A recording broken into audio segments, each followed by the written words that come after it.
Olá, pessoal. Estamos hoje aqui com um convidado muito especial, um grande amigo, deputado jovem, chegou arrebentando na Assembleia Legislativa. Ele está no seu segundo mandato, um caminhão de votos, um grande combatente e uma pessoa assim incrível que nossa Assembleia Legislativa tem o prazer de contar com ele diariamente. Ele não falta.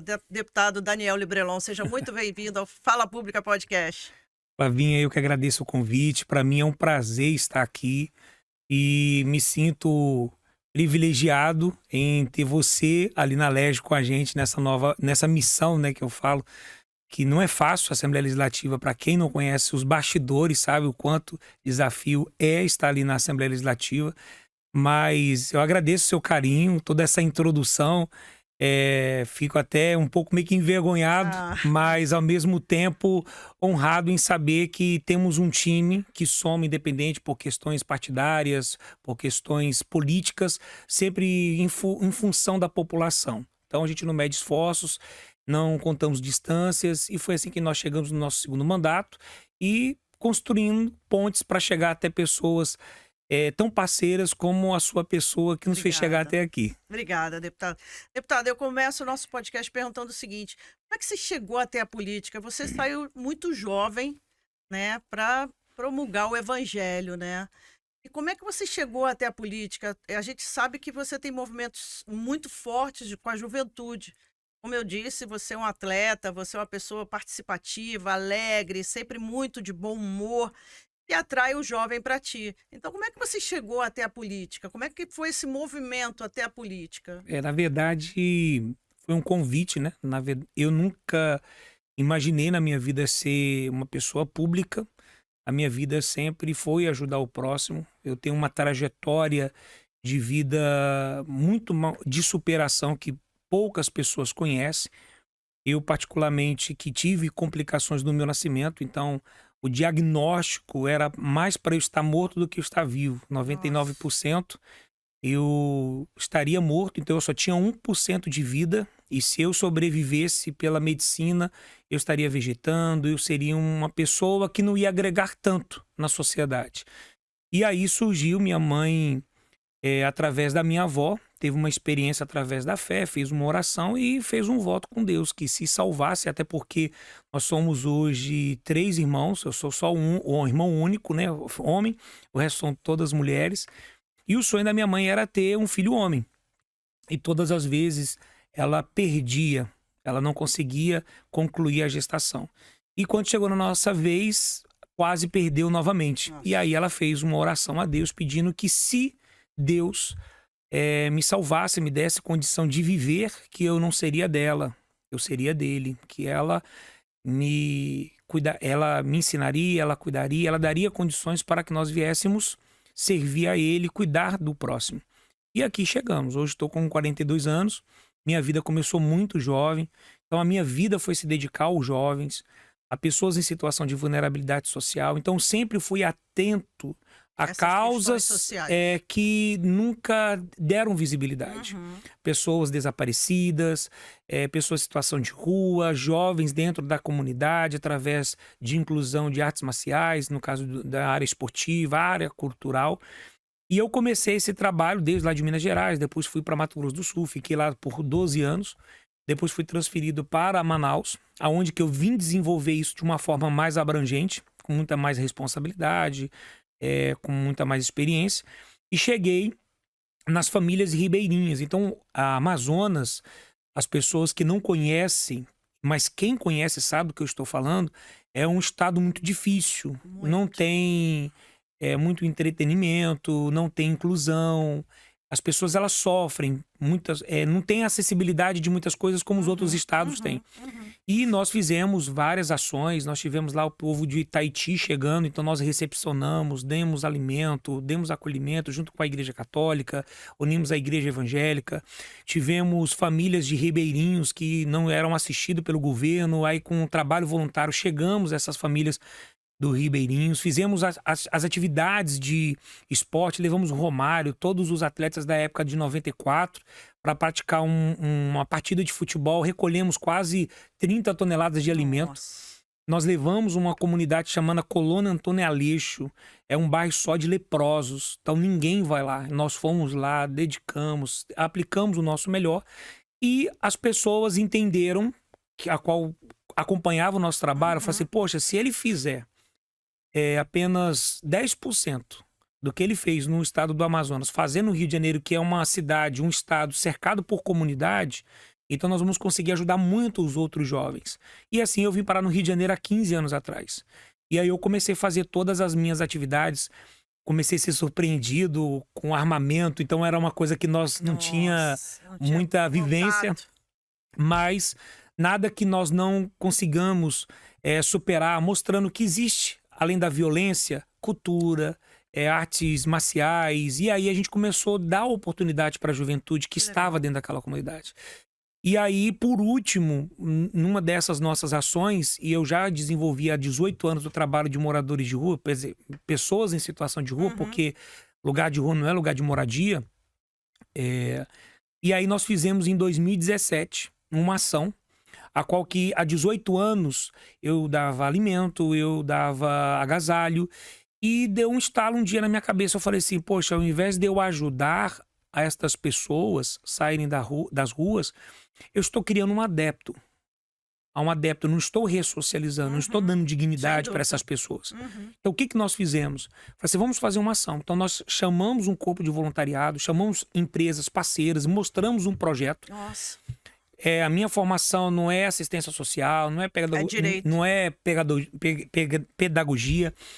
é psicossocial. Pelo contrário, minha vida é cuidar de gente. E aí, eu falei assim, poxa, se um ser humano, para formar no ventre materno, leva-se 9 meses, então vamos procurar a ressocializar em 90 dias, que no caso ali dá 3 meses.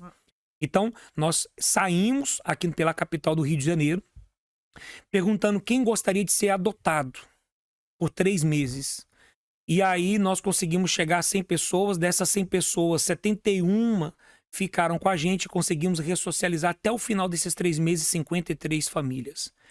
Sem dinheiro público, sem apoio de ninguém, a não ser dos voluntários e pessoas que acreditaram no projeto. E ali nós colocamos 5 pessoas, acompanhando uma pessoa em situação de rua. 2 pessoas na área administrativa, vendo documentação, curso, vendo família, e 3 pessoas no operacional, que é uma pela manhã, pela tarde, pela noite. Então eles nunca ficavam sozinhos. Então eles não ficavam ociosos, então eles sempre tinham um acompanhamento. E por fim, quando chegou no final do processo dessa nossa projeção de ressocializar, de integrar, de adotar, porque nós adotamos. Então, quando eu ia no cinema, eles iam junto comigo. Quando a gente jogava futebol, jogava junto comigo. Então, nós mostramos para ele que eles eram gente como a gente. Por mais que a sociedade via eles como alguém invisível, nós conseguimos trazer ele para a realidade. E digo mais, muitas pessoas que estão na rua não estão por conta de dependência química. Elas só encontram a dependência química na rua. Muitas são por conta de problemas familiares, problemas profissionais. E isso nós fomos detectando. E graças a Deus nós conseguimos resgatar essas 53 pessoas. Foi gratificante, pessoas que tinham pedido a documentação, então tiramos documentação, colocamos de volta para casa, encontramos família que 18 anos não se achava, dava como perdido. Pessoas que eram padeiro, cozinheiro, mecânico, eletricista, não tinham certificado. Colocamos eles dentro da sala de aula, pegaram o certificado. E aí, diante de toda essa movimentação que se somou em 4 meses, que foi, na verdade, 1 mês de estruturação e planejamento, e 3 de formação para fazer a inclusão na sociedade novamente destas pessoas. E aquilo chamou a atenção das pessoas que acompanharam de perto. Aí eu falei assim, poxa, se ele, sem força de política algum, fez o que fez, você imagina ele sendo um representante. E aí, quando me fizeram esse desafio, aí eu falei assim, misericórdia, Deus, e fui. Então, é uma coisa que eu nunca imaginei na minha vida. E foi bem, né? E aí eu cheguei... Isso foi em 2017. Quando chegou em 2018, nós chegamos na Assembleia como 10º deputado mais votado. Chegamos em 91 municípios, mesmo não sendo do Rio de Janeiro, mineiro que eu sou, comendo pelas beiradas. Chegamos aos 91 municípios e tivemos lá 63.676 votos. Foi meu primeiro mandato, minha primeira experiência política. Então, foi assim que a gente chegou na casa antiga. Né, deputado? E aí eu estava. E aí, Flavinha, é tão interessante que eu falo para as pessoas, elas não conseguem entender isso. Uma coisa é você ver o político, uma coisa é você votar em alguém para representar você, outra Sim. coisa é você estar ali com o olhar de, um exemplo, o Maracanã inteiro votou em você. Você sabe o que é você ter 63 mil pessoas, colocar o seu rosto pelo primeiro mandato? Então, é uma responsabilidade que eu falei assim, meu Deus, aonde eu estou? Sem dúvida. E aí cheguei em 2019, no primeiro mandato, no primeiro ano, aí veio a pandemia 2020. E aí o que aconteceu? Aí veio o segundo desafio. Porque no primeiro ano, eu estava aprendendo como fazer a política como parlamentar. E aí todo mundo teve que reaprender o que já estava acostumado a fazer e eu tive que reaprender o que eu nem tinha começado a aprender direito. Então foi um desafio atrás do outro. Minha esposa, ela sabe disso. Ela está me assistindo, ela sabe que eu sou uma pessoa muito responsável, transparente nas minhas coisas. E eu comecei a sentir cobrado por mim mesmo por coisas que eu não podia fazer, que como cidadão eu tinha mais capacidade de fazer e como parlamentar eu não tinha tanta condições de fazer. E eu era tão cobrado quanto... E eu como cidadão não era cobrado. E eu falei pra ela, eu não quero ser mais político. Eu falei pra ela assim, eu não quero ser mais político, eu não quero política, política não é pra mim, não é isso aqui que eu quero voltar pras ruas, eu quero ajudar as pessoas, sem ninguém me cobrar, eu quero dar o meu melhor. E aí a minha esposa foi, como mulher sábia, ela puxou minha orelha, falou assim, olha, eu tô casado com ela há 22 anos, então estamos juntos há 24 anos, e ela falou assim, olha, você pode ser tudo, menos covarde. Se 63 mil pessoas acreditarem em você, elas deram uma chance de uma nova política e elas estão contando com você. Então, se foi a urna que te colocou, então é a urna que tem que te tirar. É isso aí. E aí, mesmo com o desafio da pandemia, viemos em 2022 para a reeleição, que é mais difícil. Foi muito difícil. 22 não foi fácil. Uma das mais difíceis eleições do nosso estado. E aí, pela minha surpresa... 80.970 votos. E aí repetiu mais uma vez os 92 municípios votando na gente. Então, aí foi ali algo que me deu um levante. Tipo assim, um tapa na cara. O popular, né? A linguagem popular, um tapa na cara dizendo assim, não é você que decide o que você quer, é nós que queremos você ali. Olha. E aí eu falei assim, cara, eu tenho que me vestir disso, tem que ser a voz do invisível. E aí foi aonde que a gente começou a conduzir o mandato de uma forma entendendo melhor, com essa responsabilidade. Eu estou cursando o direito, não sou formado em direito, mas com isso me formei em gestão pública. Eu comecei a me aprofundar melhor nestas questões, justamente para quê? Para que as políticas públicas, para que o meu mandato, que na verdade não é meu, eu falo que é nosso, foram 80.970 pessoas que me colocaram, mas eu vou legislar para os 17 milhões de fluminenses que existem no nosso estado. Então a minha responsabilidade é com todos, não é só com quem votou em mim. É com homem, com mulher, com lésbica, não importa qual é a questão partidária, a religiosa, enfim, é um cidadão. Então tá dentro da verdade, tem o seu direito, então vamos lutar por ele. Perfeito. E é assim que a gente tem que tocar no nosso mandato. Se você deixar aqui, eu falo pra caramba. Não, mas eu acho que é legal porque a gente conhece cada vez mais por dentro daquele parlamentar que as pessoas não têm acesso, né, deputado? A gente costuma dizer muito aqui no Fala Pública Podcast que a gente criou esse podcast, é o primeiro podcast no Brasil formado por 2 assessores parlamentares, eu e o Pietro. E ele até deixou um abraço para o senhor, mas ele teve um compromisso que hoje ele está como secretário de trabalho, né? E o podcast ele teve essa intenção de trazer para cá o parlamentar para ele levar para a população a outra fala que às vezes as pessoas têm medo de se aproximar. E as pessoas pensam que o parlamentar é uma pessoa intocável, que você não tem possibilidade de falar com ele. Às vezes uma proposta interessante, uma ideia de um projeto de lei pode até chegar ao parlamentar e as pessoas nem sabem que isso pode acontecer. Então, eu acho bacana você trazer essa sua parte de como você caminhou até aqui, porque a gente vê, deputado, dentro da LERJ, você é muito atuante. Não é porque eu estou na tua frente, mas a gente sabe dos deputados que estão ali dia a dia, CPI, você tratou das crianças desaparecidas, né, das pessoas em alta vulnerabilidade. Você tem mais de 30 leis já no segundo mandato, isso é muito bom. E eu queria que você falasse um pouquinho também agora, deputado, dessas CPIs que tu atuaste lá atrás, como é que foi essa sua investigação? Porque é um trabalho muito difícil tratar de crianças desaparecidas, É, né? na verdade, se tratando da bandeira de humanização, então ela acaba abrangendo várias frentes. Uhum, E a bandeira dos desaparecidos, ela não estava dentro do escopo dessa nossa frente. E aí, nós, na época, fomos convidados pelo presidente para ser o relator dessa uhum, CPI, uhum. aonde que nós tivemos 3 garotos que tiveram as suas vidas ceifadas. Agora, Foi por causa do tratamos passarinho? isso.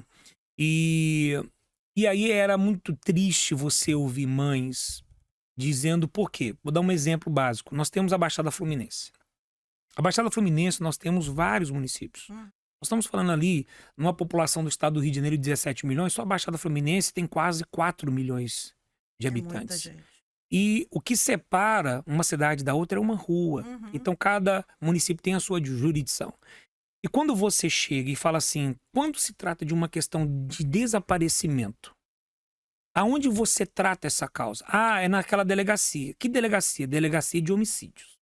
Dali já começa uma resistência para uma mãe que teve a informação do filho que não voltou, foi para a padaria e não voltou, que foi para a escola e não voltou. Uhum. E quando nós falamos desses episódios, parece algo muito simples, mas a questão do desaparecimento não está só na vida da pessoa carente.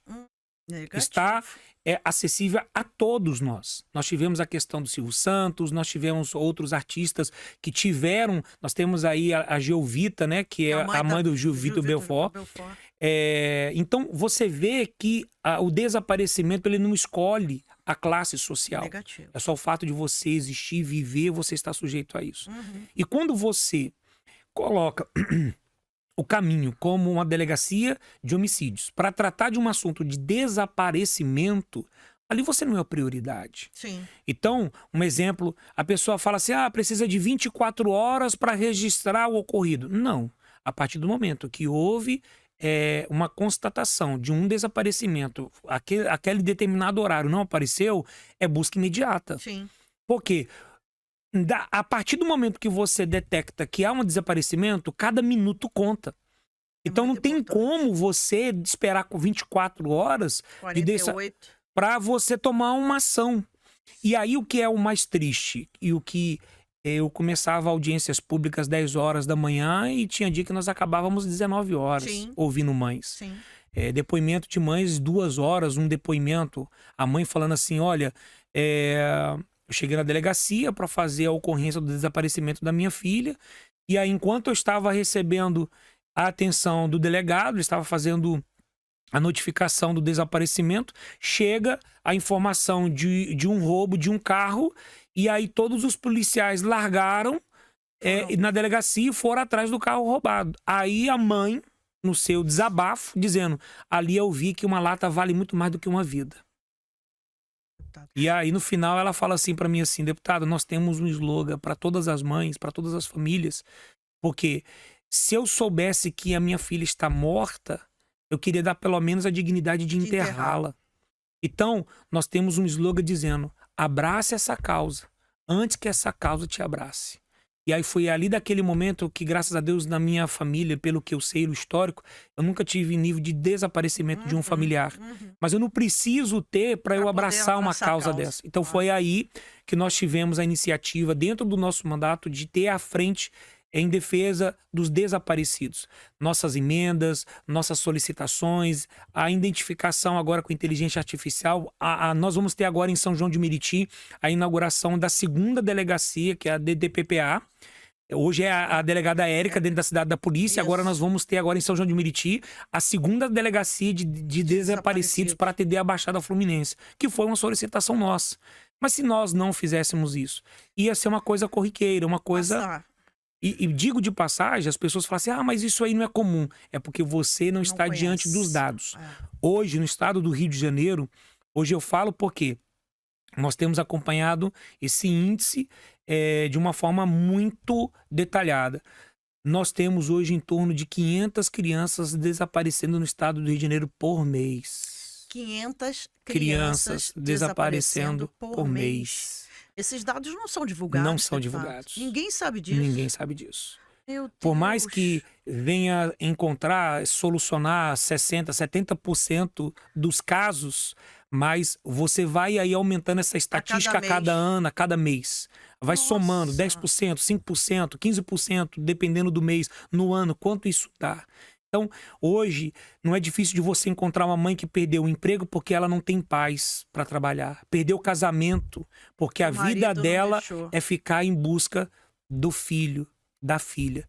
Então, é uma dor que te comove, é uma situação que te move, e o nosso mandato, ele teve essa sensibilidade. Por isso que temos muitos projetos, e esses Voltados projetos pra essa só causa. foram construídos por conta de ouvir as mães, e é isso que é importante. Quando você fala aqui do podcast Fala Público, a questão é que muitas pessoas, quando ela vê o político, ela sempre olha e lembra o político pelaquilo que a imprensa ela divulga. Passa. Ah, ele é o Isso. corrupto, ele é ladrão, ele não trabalha, ele faz isso, ele recebe para isso.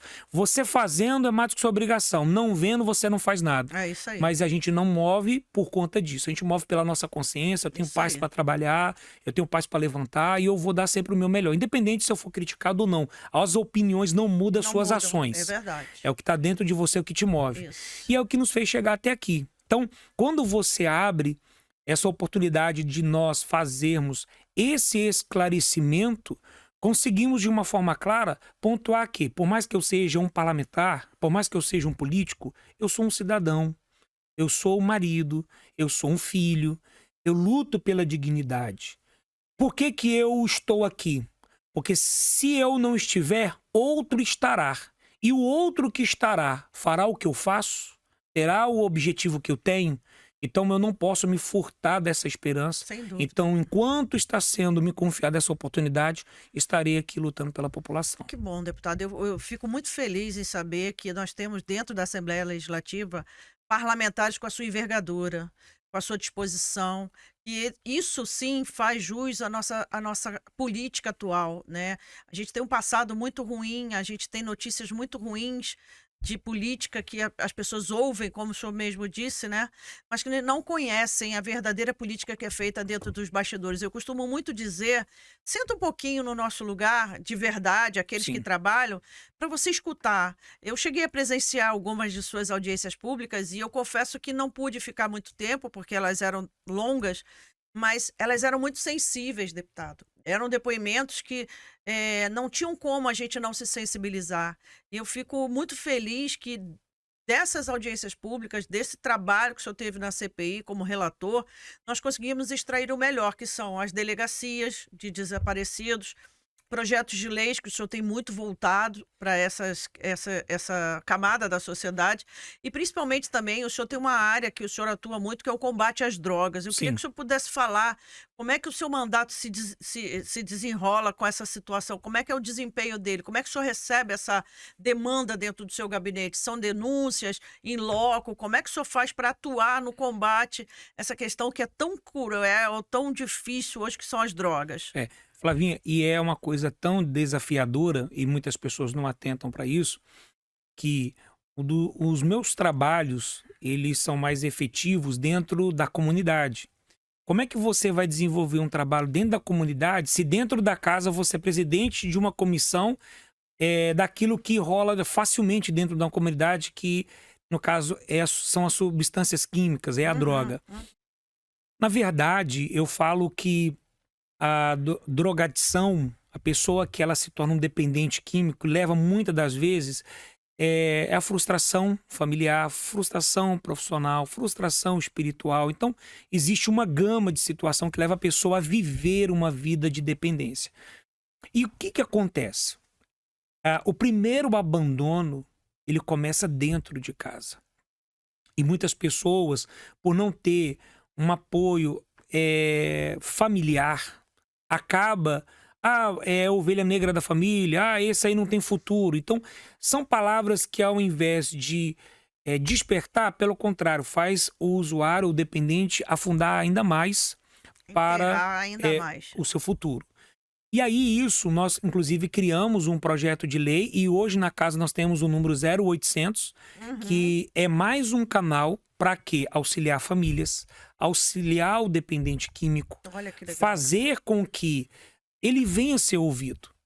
Eu falo muito sobre isso. Não adianta eu chegar ali no microfone, não adianta eu chegar ali e apresentar um projeto de lei numa coisa a qual eu não entendo, não sou perito, mas eu sei que a sociedade tem o desejo de ter aquele projeto de Claro. lei. Então o que eu faço? Eu chamo alguém que entende do assunto e que pode me respaldar de uma forma técnica que, uma vez acontecendo, se tornando lei no nosso estado, venha somar para o nosso futuro. O legislativo, ele não trabalha o passado, ele não trabalha o presente, ele trabalha o futuro. E o nosso futuro, ele passa pelo presente. Então não adianta eu querer falar se eu não posso ouvir. Poxa, às vezes as pessoas elas querem falar.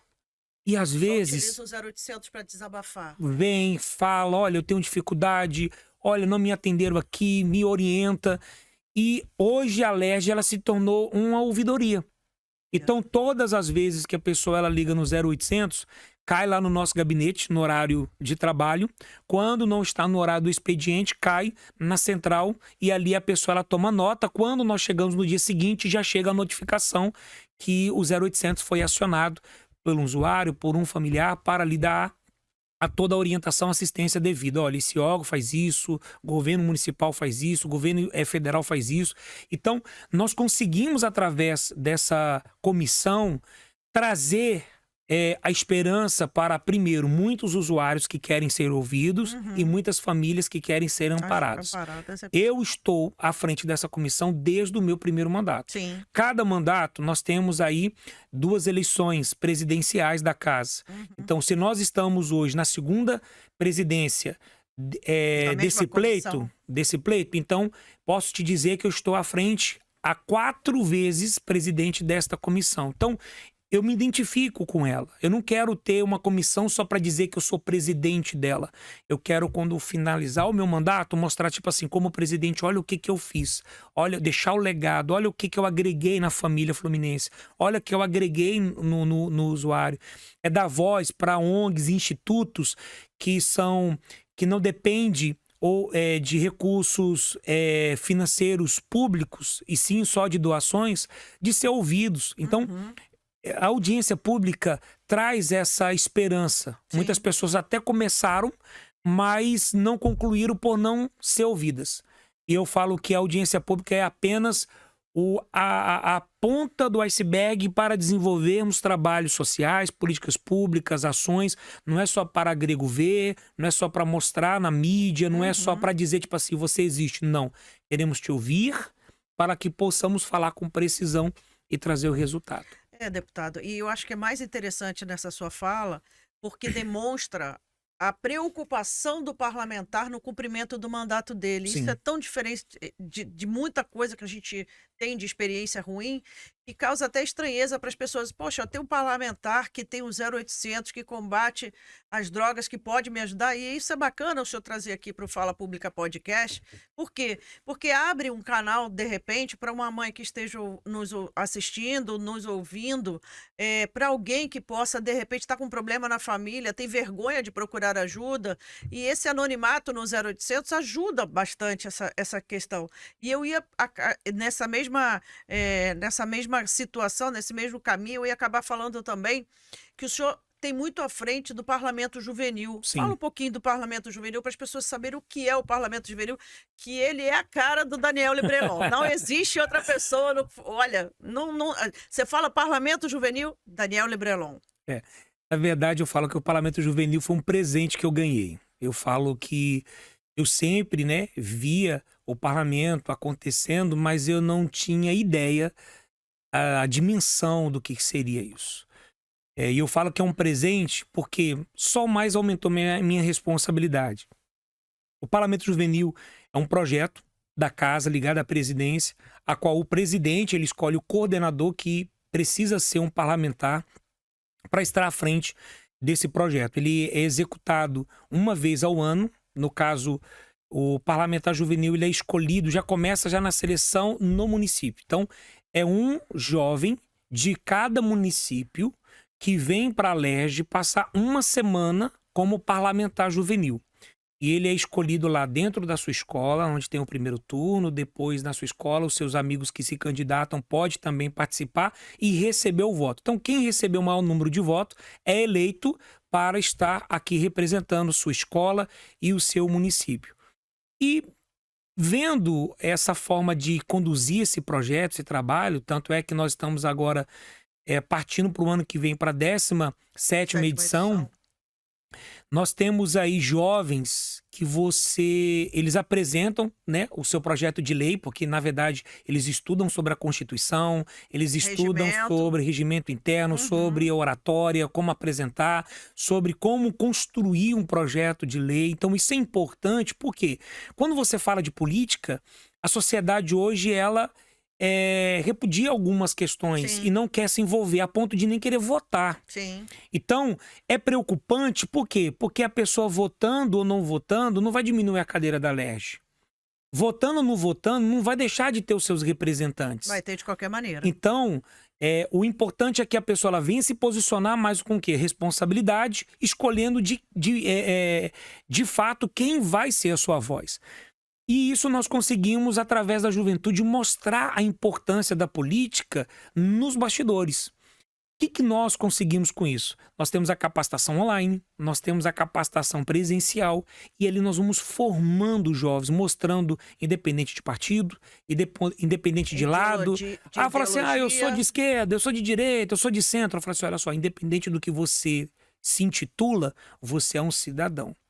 E o que prevalece dentro de uma cidadania se chama democracia. E a democracia, ela se constitui por direitos e deveres. Se você tem a sua opinião, eu como cidadão vou respeitar a sua opinião, mas também dou direito de respeito à minha opinião.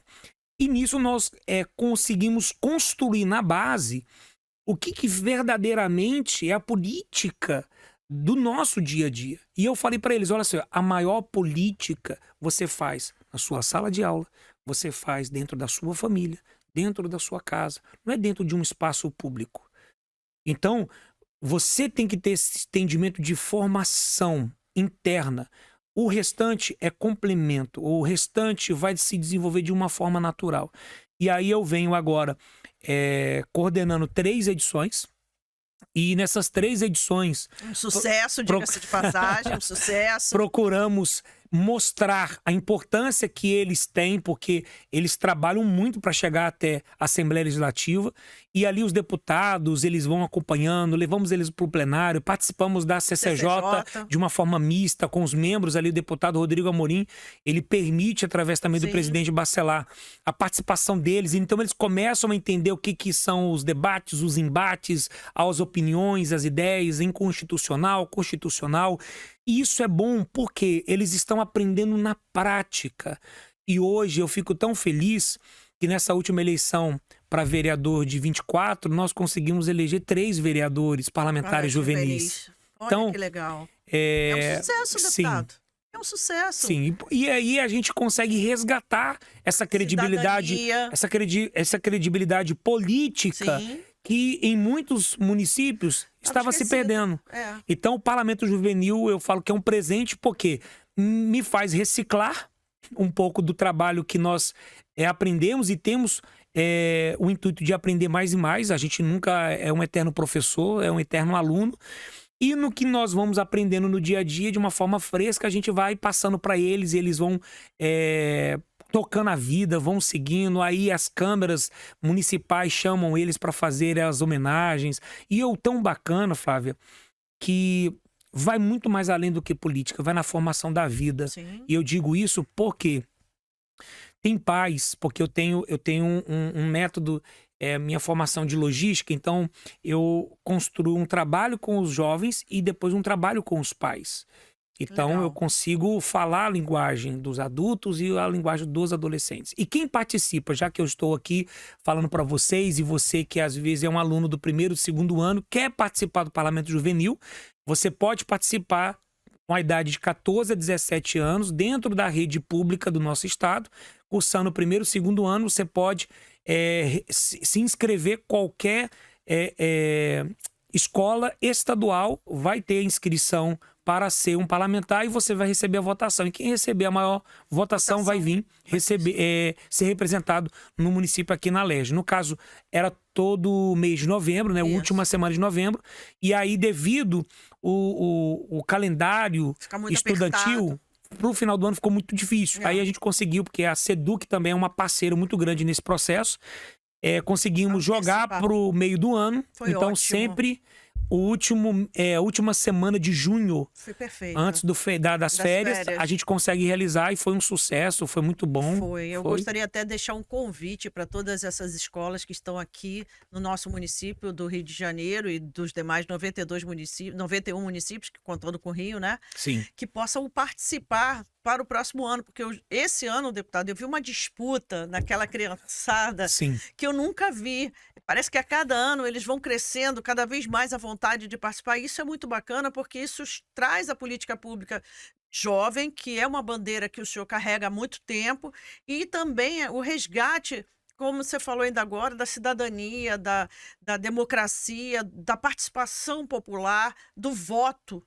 Que muitas famílias não querem nem saber, conforme a gente falou ainda agora, porque não acreditavam na política, né? E eu acho isso legal, eu quero lhe parabenizar diante desse trabalho, deputado. E queria falar também sobre essa bandeira que você está trazendo agora, do Fala Librelon. Eita! É um desafio atrás do outro. Pois é um desafio atrás do outro, mas é um desafio muito bom, deputado. Sim. Porque, para quem não conhece, o deputado Librelon hoje possui um programa muito bacana de defesa do consumidor, né? Uma pauta muito extensa, que o senhor trabalha ali, idoso, criança, adolescente, mulher, pessoa com deficiência, né? Sim. É uma pauta muito grande. E dentro desse dia a dia, o senhor está indo para a rua. Como é que é isso? Como é que é enfrentar o público, a ira da outra parte? Flavinha, eu falo para você que a nossa vida sempre foi atender a população e sempre mediar conflitos. A gente sempre procura ouvir um lado, mas também a gente não quer pegar a pedra e tacar do outro lado. A gente também quer ouvir o outro lado. A nossa ideia é ser o mediador. Ser a voz da população é ser mediador. E nós recebemos esse ano o convite para estar à frente de um quadro dentro da TV Record, no programa do Tino Júnior, todas as quartas-feiras, a partir das 2 horas da tarde, com o quadro Fala Librelon. Ainda já leva o meu nome, Fala Librelon. Então o povo quer que eu fale mesmo. E ali nós temos recebido inúmeras denúncias e inúmeras situações que a população tem sofrido. E às vezes, Flavinha, não digo na sua totalidade, eu falo às vezes, o empresário, o prestador de serviço, ele falha por falta de conhecimento. A gente sabe que muitos é na base da maldade, mas outros é na falha do conhecimento. E para piorar, acaba ficando a dúvida prevalecendo diante dos fatos. Por quê? Se o prestador de serviço tem dúvida do que faz, o consumidor, por não saber, não duvida do prestador. Claro. E aí fica pelo prejuízo. Fica o conflito. Exatamente. E aí já existem em muitos estados vários parlamentares, vários repórteres que defendem essa causa, que impõem essa bandeira nessa defesa. Digo de passagem que essa defesa não é que nunca foi, não foi o meu forte. Aí agora, com esse novo desafio, acabou sendo um desafio forte em defesa do consumidor. Então, nós estamos trazendo a oportunidade de ouvir o consumidor diante do que ele passou, nas informações que são nos colocadas. E quando nós começamos a detectar que há uma falha na prestação de serviço, no adquirir o produto, nós vamos até o estabelecimento, não com arrogância, não com prepotência, até porque você conhece o meu perfil, muitos que conhecem não sabe que eu não tenho esse jeito truculento.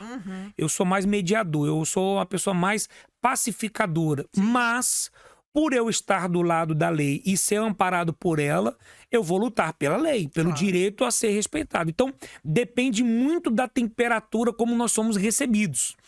Então, o que não pode é a pessoa nos receber com autoritarismo, com o pé na porta, como se fosse o dono da verdade, como se estivesse certo, e na verdade estão todos errados. E como é que você recebe essa demanda? Então, nas minhas redes sociais, né? Quais são as suas redes? Daniel com 2 N's, Librelon, tanto Facebook quanto Instagram, sempre recebo lá nos inbox. E aí eu tenho equipe já separada para entrar Faz em a contato. filtragem. Alguns são só questão de orientação mesmo, de esclarecimento. Outros são casos que, de fato, a pessoa foi prejudicada. Outras questões que muitas pessoas elas não se atentam nas documentações. Então ela não lê o que ela assina, ela não pega o recibo daquilo que ela compra. Então você tem que ter uma matéria em mãos que te defende, que testifica aquele problema. Porque não quer dizer que aquele produto é bom, que ele não vai ter defeito. Ele pode ter defeito, mas você tem que ter um respaldo que lhe dê essa garantia. E muitas pessoas perdem essa garantia por não ter esse cuidado. São detalhes que acaba transformando sonhos em pesadelos. E por fim, nessa questão do defesa do consumidor, Flavinha, até parece no início uma coisa meio que chata, meio que desconfortável, mas no final o prestador de serviço, o empreendedor, ele até entende, porque eu falo para ele o seguinte: amigo, já está difícil para o empresário, já está difícil para o empreendedor. Então eu não quero fechar sua porta, eu não quero denigrir a sua marca. Eu só quero mostrar para você que você está errado, que você precisa consertar e você não pode perder a confiança que o cliente teve em você. Claro. E aí quando nós conseguimos resolver o problema, eu uso até o meu jargão, eu falo assim, ó, empresa de respeito, cliente satisfeito. Então, até o Tino Júnior, quando volta pra ele, ó, quero dar parabéns, porque teve a sensibilidade, porque a pessoa ela foi sensível, ó, eu tô errado, quero consertar, e isso que é importante. A gente não veio ali pra causar, a gente veio ali pra trazer a solução. E graças a Deus, as soluções têm aparecido. O Rio de Janeiro tinha essa carência. Muita. E aí nós estamos chegando dessa forma, mostrando que, se tiver problema, o Librelon vai chegar até você, mas de uma forma pacífica para resolver o problema. Isso é muito importante, deputado, porque a gente sabe hoje que a sociedade está muito violenta, né? Sim. E a gente tem um parlamentar, volto a dizer, jovem, com toda a educação, com todo o conhecimento para mediar conflitos, é a melhor coisa que tem. Porque, primeiro, é 0800. Sim. Segundo, que ele está indo lá no problema, quer dizer, você não precisa... Lá na ferida, tô indo lá no... Você não precisa vir e começar a levantar sujeira. E aí ele consegue mediar um conflito que às vezes está tanto tempo se arrastando, a justiça é lenta, às vezes a pessoa não tem dinheiro para pagar custas ou não tem advogado para bancar. E aí o senhor consegue chegar lá e implementar essa questão do Fala Librelon. Eu quero também lhe dizer que isso é um sucesso. O Tino Júnior, ele é um grande parceiro, um grande amigo da sociedade, e trazendo com ele um quadro Fala Librelon não podia ser diferente, né, Sim, deputado? e eu fico grato pela sua fala, pela interação que você nos proporciona nesse podcast, pelas pessoas que têm acompanhado um pouco desse trabalho. É desafiador, porque Muito. você vai na rua, você não sabe o que lhe espera, mas a nossa intenção é a melhor possível, é fazer com que as pessoas elas sejam atendidas, respeitadas, é direito dela, então esse direito que a gente vai em busca para que ele venha a ser cumprido e respeitado. Deputado, você faz parte da Unali, né? Sim. E como você tem tempo de ser unaliano? Fala pra gente. Flavinha, eu particularmente eu pratico esporte. Sim. Então eu acordo praticamente 4h40 da manhã para praticar as minhas artes da canoa havaiana. Eu sou praticante de canoa havaiana. Corrida, crossfit. Então, para manter esse ritmo, eu tenho que ter todo o meu preparo matinal, tanto espiritual como também físico. E uma das questões que nós temos dentro da Unali, a qual eu sou presidente da comissão do Basta, da questão da conscientização de depressão, de automutilação, que é uma bandeira que eu defendo. Eu falo que defender a vida, não existe nada melhor do que defender a vida. E a humanização é essa característica. Eu fico tão triste, e que foi a ideia de instalar a bandeira da humanização do meu mandato, que em pleno século XXI, nós estamos vendo o ser humano menos ser humanos possíveis. Sem dúvida. Vou Sem dar um dúvida. exemplo. Você vai marcar um encontro para almoçar com a família. Em 5 minutos de conversa já tá todo mundo no celular. Não tem conversa. Então, eu vou te fazer uma visita. Em menos de 10 minutos, aquela Tá todo visita mundo- acaba porque tá todo mundo no celular. Então, a tecnologia era para incluir, era para associar e não para dividir. E aí eu comecei a entender isso, que a humanização é o que nós precisamos no nosso falar, no nosso pensar. Por isso, você, desde o meu primeiro mandato, nós nos conhecemos, e você sabe disso, você nunca viu eu entrando nem da Alerj antiga, Alerj nova, triste, cabisbaixo, revoltado. Não. A minha alegria foi sempre o seguinte, de compartilhar com as pessoas o bem-estar, desafios nós temos, lutas nós enfrentamos, mas isso faz parte do nosso cotidiano. Sim. Eu não posso transferir isso para Pro você. próximo. Isso é meu.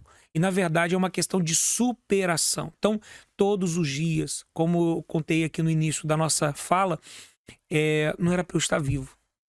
Então, não tem um porquê eu chorar, não tem um porquê me entristecer. Eu só peço a Deus 3 coisas. Nas minhas orações, eu só peço a Deus 3 coisas. Deus, me dê coragem para tomar algumas decisões, porque na política você tem que ter muita difícil. coragem.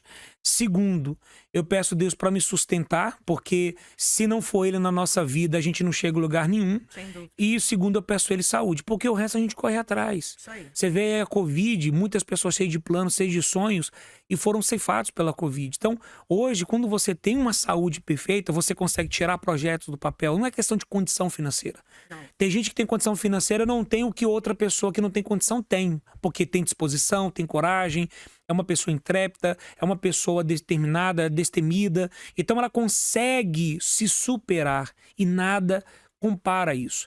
E quando nós chegamos na Unali, eu passei pela defesa do consumidor, por muitas outras questões através do esporte, e hoje eu estou à frente da secretaria, né, no caso da comissão, Isso. sobre defesa da vida. Isso. Nós, inclusive, vamos fazer em novembro, você já está convidada, Obrigada. uma movimentação do Basta. Então nós vamos movimentar vários colégios, nós vamos dar palestras, nós vamos falar sobre a questão da automutilação, da depressão, da solidão, do valor à vida, na prática.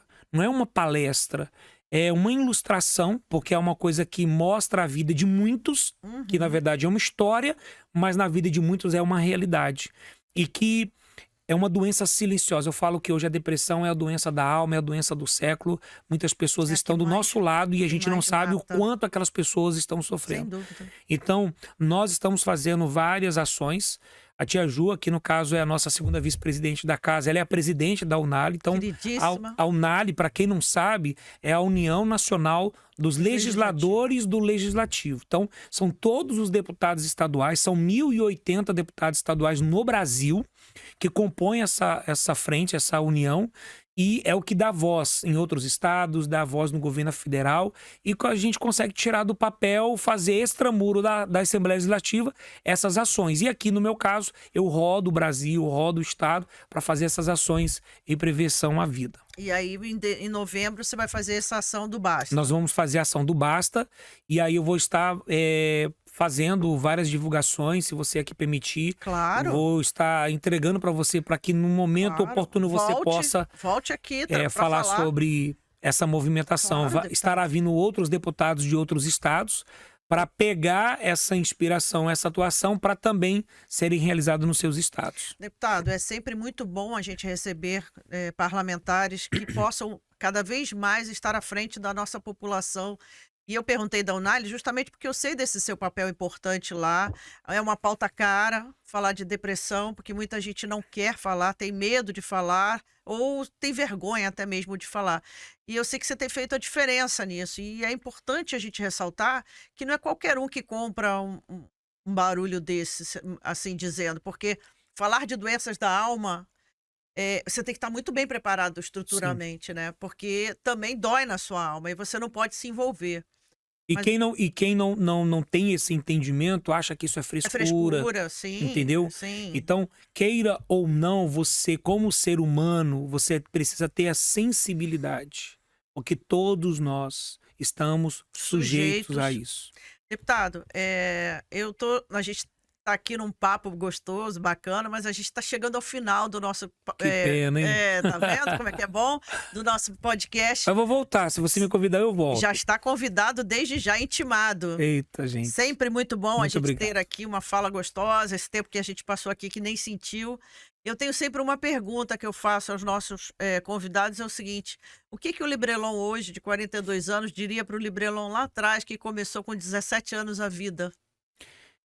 Eu diria que viesse continuar fazendo o que foi feito. Eu não mudaria nada na minha vida, até porque o que eu aprendi e o que eu fiz foi o que me fez chegar até aqui. Legal. Então, hoje eu tenho um casamento de 22 anos, eu tenho a minha vida estabilizada, eu sou bem resolvido, eu estou como parlamentar, eu falo que não sou, eu estou, que o dia de amanhã não pertence a gente, mas eu tenho sempre, Flavinha, essa minha mentalidade, da onde eu vim, o que eu estou fazendo, para onde eu vou. Quando você tem essa mentalidade, por mais que a minha vida ela adulta amadureceu muito cedo, eu tive muitas responsabilidades muito cedo. E essas responsabilidades trouxe esse amadurecimento para mim. Então, a minha vida desde a adolescência, eu não tive infância, eu não tive adolescência. A minha vida foi cuidar de gente, foi cuidar de pessoas. Então, e uma das coisas que eu adotei na minha vida, e isso me fez bem, me faz bem, e que sempre quando eu tenho a oportunidade de compartilhar com alguém, eu sempre procuro compartilhar, porque se me faz bem, vai fazer bem a outro quando assim precisar. E é como você enxerga, cada um enxerga a vida de um ângulo diferente. Sim. E eu procuro ouvir, eu não julgo. Já aconteceu de chegar no meu gabinete, a pessoa fala assim, fulano não presta. Eu falo assim, tá, mas ele não presta pra você. Pra mim, ele não fez nada contra mim. Mas ele vai te atrapalhar. Eu falo assim, então deixa ele me atrapalhar. Porque lá na frente ele não vai poder dizer que ele não teve oportunidade. Agora, eu não posso fechar a oportunidade porque ele errou com você.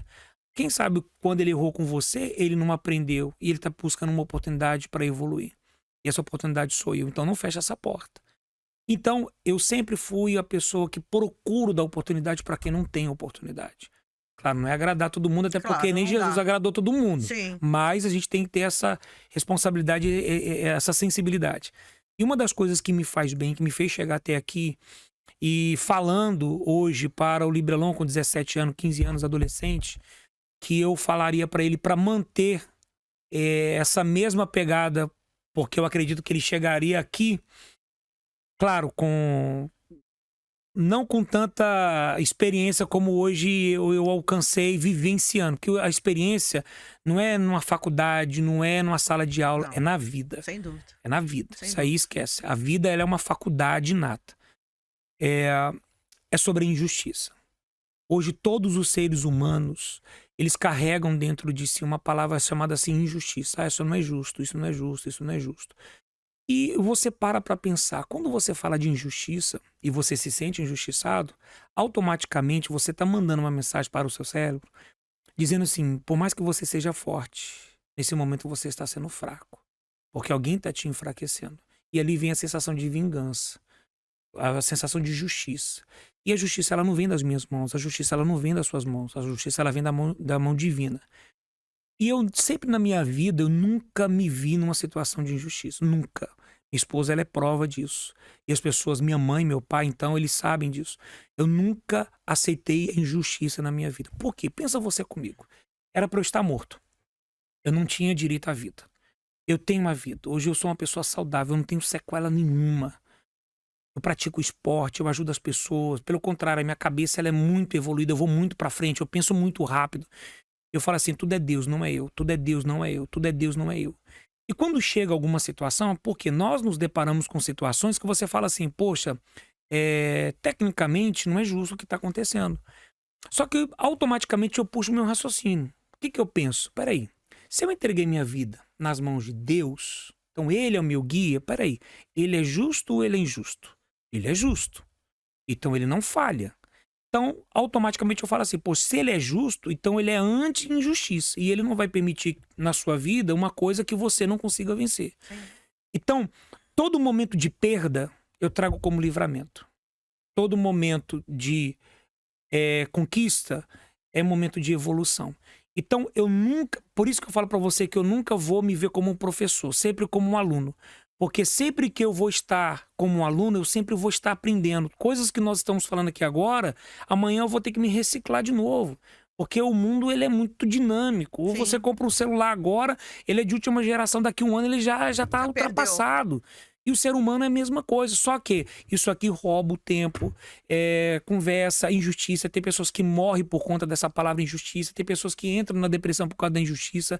Mas, na verdade, se a sua vida ela está nas mãos do Altíssimo, se ele te guia, se ele te protege, se ele te guarda, porque quem te guarda não dorme. Nunca. Então, não é você que vai ter o poder sobre a minha vida, não é você que vai definir os meus passos. Quem vai definir sou eu.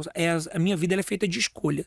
Então, o que me fez chegar aqui hoje, uma das coisas que eu compartilho eu não acredito em injustiça, eu não acredito no acaso. Se aconteceu, um propósito tem, um projeto tem, então eu tenho que acreditar que alguma coisa está para acontecer, mas eu preciso amadurecer e aprender para dar conta lá na frente.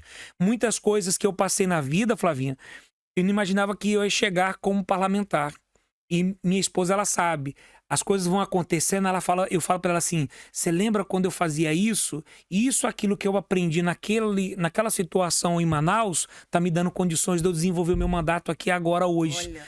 Então você vai fazendo a linha do tempo e você vai entendendo que tudo que você passou foi um preparo para você chegar aqui. Então, na minha concepção, pode ser para você pensa diferente, eu lhe respeito, mas na minha concepção, injustiça não existe. Eu acredito na justiça divina. Minha vida é feita de decisão e de escolhas. E eu escolhi o que é justo e o que é injusto eu supero, venço e vou vivendo a vida. Que bom. E vou chegando lá. Muito feliz, deputado, nessas palavras tão positivas, nessa situação que a gente vê hoje, o mundo carregado de tanta tristeza, ingratidão, e a gente ter essas palavras tão boas assim, que a gente possa reverberar durante muito tempo para muita gente. Sim. Quero te agradecer imensamente. O Fala Pública Podcast, como eu te disse, está de portas abertas para você voltar. E dizer que é sempre muito, mas é muito bom nós termos um parlamentar da sua altura dentro da Alerj, deputado. Que isso. Seja muito, muito, muito bem-vindo aqui. E, pessoal, Fala Pública Podcast fica por aqui. E na próxima semana temos mais convidados. Fique à vontade, deputado, para sua despedida. Eu que agradeço a todos que acompanharam a Fala Pública até aqui. Obrigado a Flavinha, obrigado a todos que estão aí nos bastidores por nos permitir usar esse minuto de fala. A Flavinha sabe que o nosso tempo é corrido, mas a gente reservou esse tempo para falar com você, para compartilhar um pouco do nosso trabalho, do nosso mandato, e para nós é prazeroso. E com isso, falando, a gente vai dando um refrigério na nossa alma, fazendo uma retrospectiva em toda a nossa caminhada política. E que venham novos desafios, o nosso gabinete está à disposição, como volto a repetir, assim como eu falei, foram 80.970 pessoas que votaram na gente, mas estou ali para atender a 17 milhões de pessoas que existem no nosso estado. A nossa vida é defender o cidadão de bem. Então, gabinete 906, nono andar da Assembleia Legislativa, é o gabinete do Librelon. Fala, Librelon. Fala, Librelon. Pessoal, até a próxima. E o Fala Pública Podcast estará aqui na próxima semana. Tá, obrigada, okay. deputado. Eu que agradeço.